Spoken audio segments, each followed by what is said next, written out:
दोस्तों नमस्कार, मैं आप सबको एक ही बहुत ही महत्वपूर्ण जानकारी देने वाला हूँ जो कि उत्तर प्रदेश के सभी नागरिकों के लिए बहुत ही महत्वपूर्ण है और बहुत ही लाभदायक जानकारी है, जिसका नाम है विश्वकर्मा योजना। जी हाँ, मैं विश्वकर्मा योजना के बारे में बात कर रहा हूँ।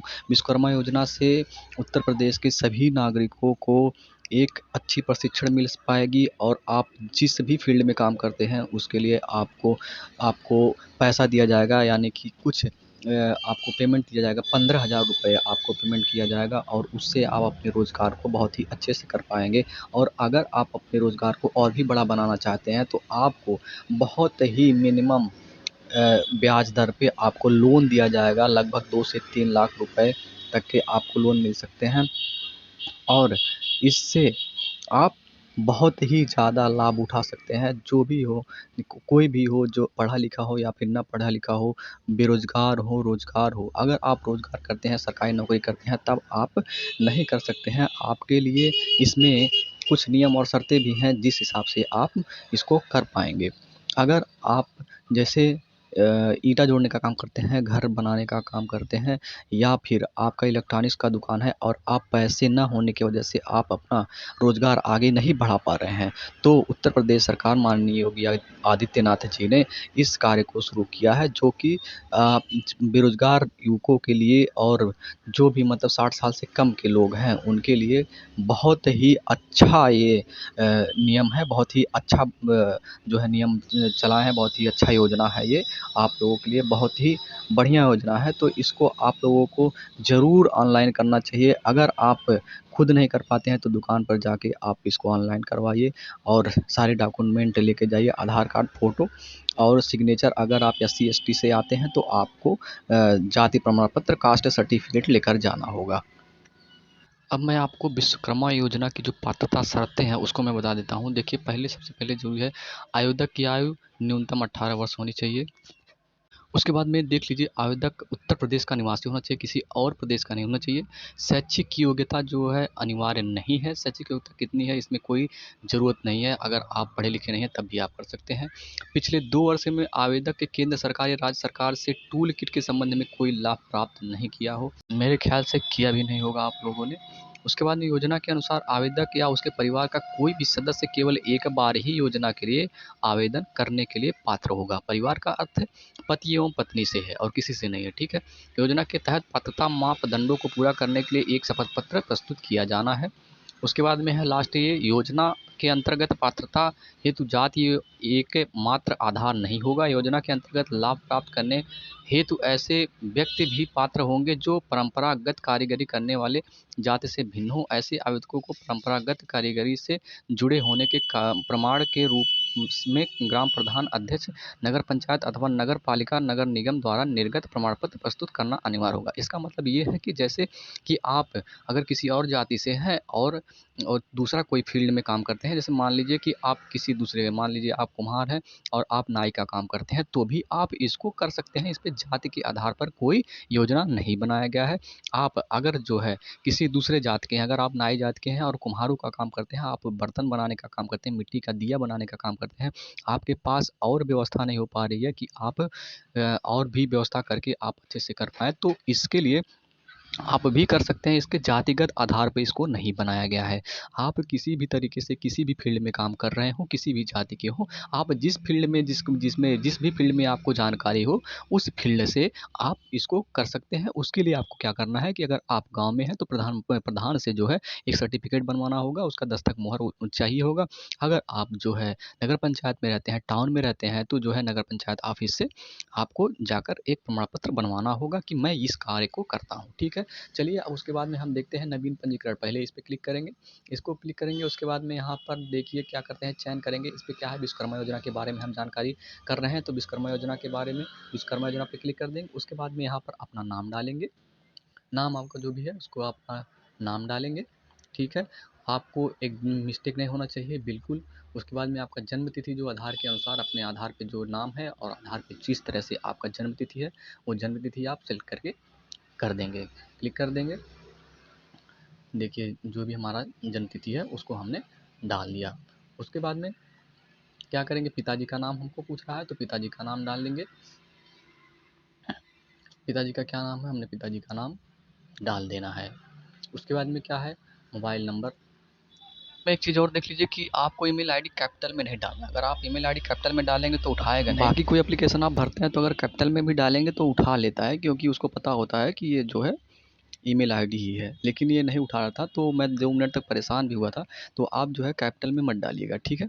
उसके बाद में देखिए नहीं उठाया तो फिर मैं इसको स्मॉल में डाल रहा हूँ। स्मॉल में डालूँगा तो तुरंत उठा लेगा, ठीक है। उसके बाद में फिर और मोबाइल नंबर देख लीजिएगा कि कहीं ये कहीं यूज़ तो नहीं हुआ है, कभी रजिस्ट्रेशन तो नहीं हुआ है। तो अगर पहले से रजिस्ट्रेशन हुआ होगा तो नहीं उठाएगा। एक मोबाइल नंबर से एक ही रजिस्ट्रेशन होगा। ये भी ये भी एक इसका इंस्ट्रक्शन है, एक नियम है, ठीक है। उसके बाद में आपको फिर ये कैप्चा दिया हुआ है, कैप्चा जिस तरह का दिया हुआ है उसी तरह से कैप्चा आपको डालना है, बिल्कुल भी इधर-उधर नहीं करना है। उसके बाद में आपको सबमिट करेंगे तो फिर ये आपका सक्सेसफुली सबमिट हो जाएगा। देखिए मैं करता हूँ सबमिट। अब सबमिट में किया, उसके बाद ये पूछ रहा है कि मतलब आप जो है श्रम योजना के लिए जो है विश्वकर्मा श्रम योजना के लिए ही कर रहे हैं। उसके बाद में देखिए सक्सेसफुली हो गया। ये जो है आईडी पासवर्ड आपके स्क्रीन पे आएगा, इसको आप फ़ोटो खींच लेंगे क्योंकि मैसेज नहीं आ रहा है इसका। तो ये जो है आप फ़ोटो खींच लेंगे। उसके बाद में फिर आएँगे लॉगिन आईडी पे, ठीक है। उसके बाद ये आईडी जो पासवर्ड है यही है यूज़र नेम। उसके बाद नीचे आपका पासवर्ड लिखा हुआ है, यहाँ पे ओके करके आपको आगे बढ़ जाना है, ठीक है। उसके बाद में ओके कर दीजिए। फिर उसके बाद में आपको यहाँ पे लॉगिन करना है। यहाँ पे लॉगिन का दिया हुआ है, उसके बाद में आपको अपना यूज़र आईडी जो है, यूज़र आईडी डाल देंगे। और यूज़र आईडी मतलब यूज़र नेम जो है, जो आपको आपने जो फ़ोटो खींच लिया उसका, उसको डाल देंगे। उसके बाद कैप्चा डाल देंगे। कैप्चा डालने के बाद में फिर सबमिट करेंगे। तो सबमिट जब करेंगे तो आपका इस तरह से खुल के आएगा। मैं अभी दिखाता हूँ, ये जो सबमिट करने के बाद में ये देखिए इस तरह से खुल के आ जाएगा। खुल के आ जाएगा, जो आपका नाम है, पिता का नाम है, वो तो पहले से ही आएगा, दिखाएगा। उसके बाद में ये सारी जानकारी आपको भर देनी है, जो पूछा है। उसके बाद में यहाँ पे नीचे पे जो दिया है मतलब कि आप दिव्यांग हैं या फिर मतलब वो हैं, तो अगर आप दिव्यांग नहीं हैं तो आप जो है नहीं पे क्लिक कर देंगे। आगे उसका सबमिट करेंगे तो इस तरह से खुल के आएगा। ऊपर जो है देखिए बैंक का नाम डालना है। उसके बाद में आईएफएससी कोड डालना है। उसके बाद में शाखा कहाँ पे है और खाता नंबर, ये सारी चीज़ें आपको डालना है।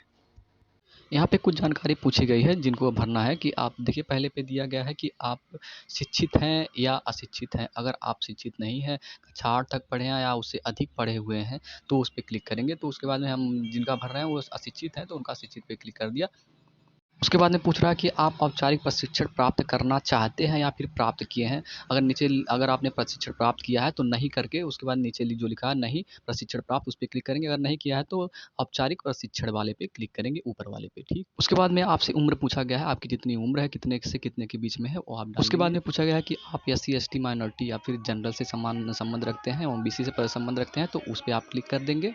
उसके बाद दिया गया है कि आप अगर दिव्यांग हैं या फिर कुछ और कोई भी दिक्कत है तो उस पे क्लिक करेंगे, नहीं तो उपरोक्त में से कोई नहीं क्लिक कर देंगे। उसके बाद में जो है कि आप क्या कार्य करते हैं या फिर नहीं करते हैं। अगर आप कार्यरत हैं, करते हैं तो उस पे क्लिक कर देंगे। अगर नहीं करते हैं, आप शुरुआत करना चाहते हैं तो ऊपर वाले पे क्लिक कर दें।